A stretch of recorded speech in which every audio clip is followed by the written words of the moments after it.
Voici les 6 documentaires que j'ai regardés cette semaine avec mon avis. Voici le premier documentaire. En fait, ce qui est assez intéressant avec ce documentaire, c'est qu'on se rend compte que des applications qui peuvent nous paraître banales et qu'on peut utiliser tous les jours, elles font tout pour qu'on y retourne tout le temps. La chose la plus questionnable selon moi sur les applis de rencontre, c'est le fait qu'on soit classé comme si on avait une note entre 1 et 10. Selon notre placement sur l'échelle, on est montré à plus ou moins de personnes. Et en fait, c'est horrible parce qu'on en vient à une sorte de marchandisation des gens. Et au-delà de ça, on a vraiment l'aspect, on ne découvre plus la personne pour ce qu'elle est vraiment et on va tout le temps la comparer. On a tellement de choix qu'on ne sait plus choisir. Le deuxième documentaire qui est juste ici est un documentaire sur la vie de la fameuse Agatha Christie. Ce qui est vraiment intriguant avec Agatha Christie, c'est que sa vie ressemble à ses livres dans le sens où il y a un grand mystère autour de sa vie. Normalement, je suis pas hyper branchée documentaire sur la vie des gens, mais là, pour le coup, je l'ai vraiment trouvé hyper intéressant, donc je vous le conseille. Puis c'est notre fameux Stéphane Bern qui le présente, donc est-ce qu'il a encore des choses à prouver? Pour le troisième documentaire, c'est un sujet dont je parle beaucoup. On est dans une société où c'est de plus en plus difficile d'avoir une information pure, une information qui est vraie. Est-ce que tout le monde peut donner son avis? Vraiment énormément de points positifs à ça, mais il y a aussi énormément de points négatifs. Malheureusement, on peut faire face à beaucoup de désinformation. Je pense que c'est important d'avoir un esprit critique et de se poser la question d'où viennent les informations, quelle source, est-ce que la personne qui le dit est politisée ou non, parce que ça peut aussi changer. Ensuite, nous avons ce documentaire qui parle de la solitude. C'est un peu devenu un gros mot dans notre société. C'est quelque chose qui est assez mal vu et pour le coup, on aura toujours tendance un peu à juger négativement quelqu'un qu'on perçoit comme seul. Là où, ce que j'ai trouvé hyper intéressant, c'est que cette solitude est vue différemment selon où vous habitez dans le monde. Par exemple, au Japon, je pense que la solitude, c'est quelque chose à accepter. Le documentaire parle notamment d'un artiste qui, justement, se sert de la solitude pour créer.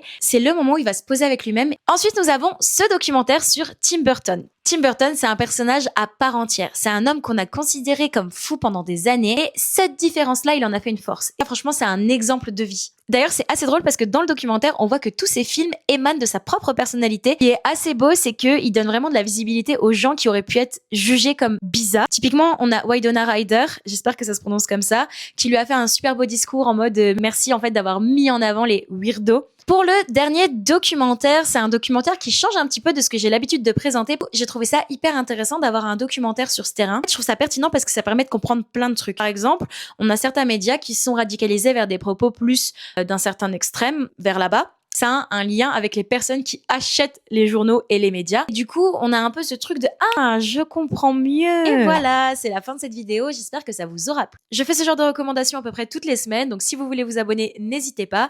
Et aussi, mon compte, c'est surtout un compte de mode, donc si vous aimez la mode, stay tuned. Et moi, je vous fais plein de gros bisous et je vous dis à la semaine prochaine. Bisous!